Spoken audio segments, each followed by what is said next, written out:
steady. All apologies for the shaky video here. It only lasts a minute or so. When I set up the camera, I failed to realize how much vibration I was creating through the floor system and moving the tripod around when I was cutting out the plywood here for the window and doors.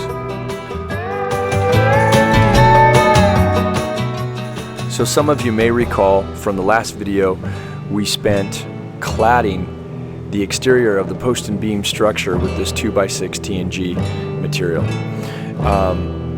And we'll go back to the exterior process here in a moment, but before I can move forward, I need to cut in my boxes for switches and outlets. This will all make a lot more sense once you see how I intend on sandwiching the wiring between the TNG and the rigid foam on the exterior side. You'll see that here shortly.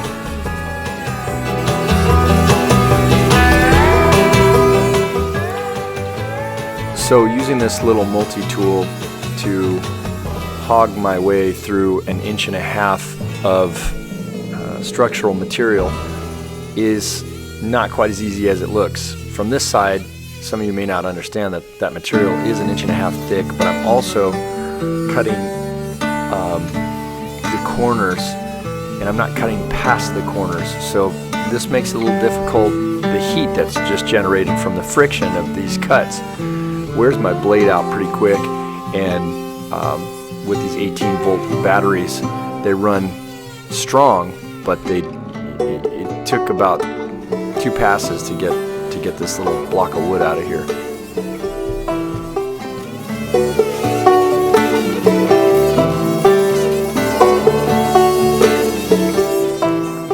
To many of you, this will seem obvious why I chose to use the multi-tool, but for others maybe it's not so obvious, so I'll explain. The multi-tool can cut a nice clean square, such as what you see here, and it's going to be a nice tight fit for my rough end boxes, because this is going to be my finished wall when I'm done. So my plates need to cover nicely, and I can't overcut or make an ugly cut with a Sawzall. Alright, so back to the exterior. Here again you'll see the Tyvek wrap, and the ice and water shield is on the roof. And now you're going to see how I start running the wiring.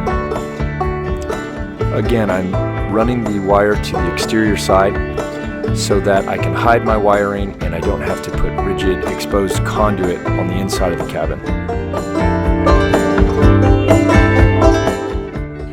Now I'll hide all this wiring underneath my rigid foam, which you'll see shortly.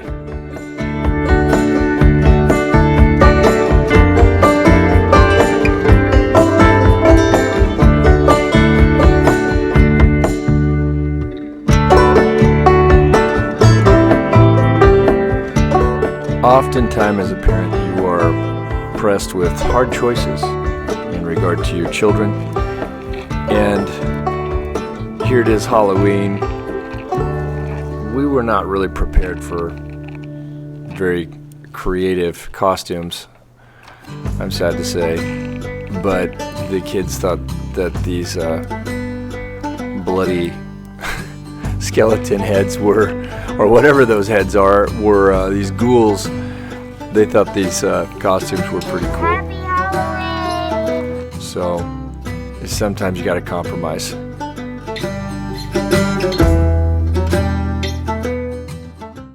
Right. Spider in here! I would say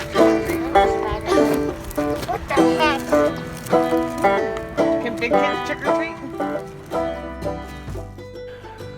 So the insulation's installed. It's a 3-inch rigid foam installed with a 20D galvanized 4.5-inch nail, and I was extremely careful not to make any penetrations through the wiring below.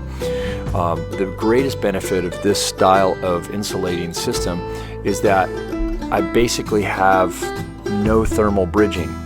And you'll see in a moment here that I even put on faux rafter tails so that I can create a thermal break there at the eaves as well. So I'm happy about that, but it was a bit more expensive to do this way, but the main driver for me was the aesthetic. And if I'm being honest, I wouldn't have put any insulation at all if it wasn't for the fact that it needed to be permitted. And I can hear everyone now thinking, oh my God, no insulation, oh my goodness. Well, we'll have to have another discussion about that on another video, and perhaps I can bring James on and we can talk about, bat it back and forth, maybe debate a bit about some of these energy systems, if you will, or insulating systems. At any rate, this is the one I went with. It served us well for the aesthetic, and it still worked within the budget.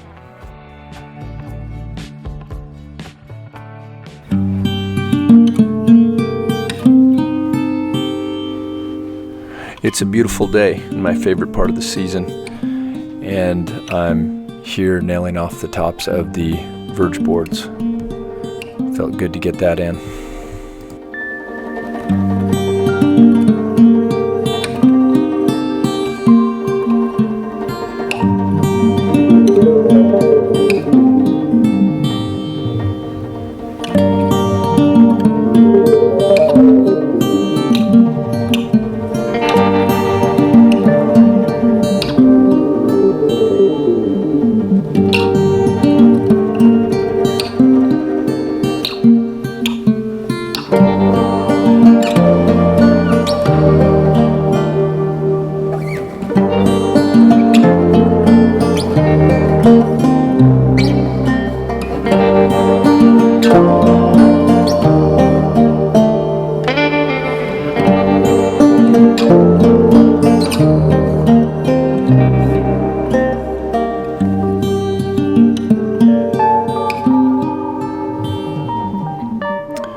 Rigging, and more rigging.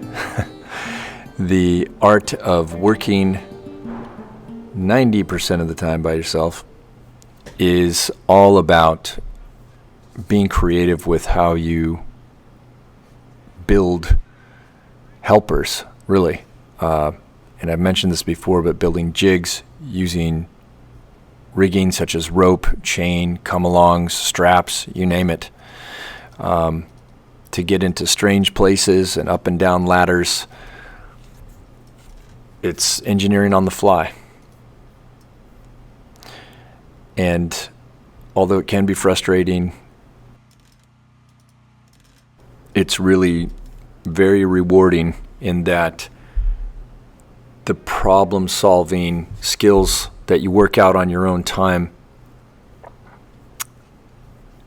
and by your own means, it makes you incredibly resourceful, wildly resourceful.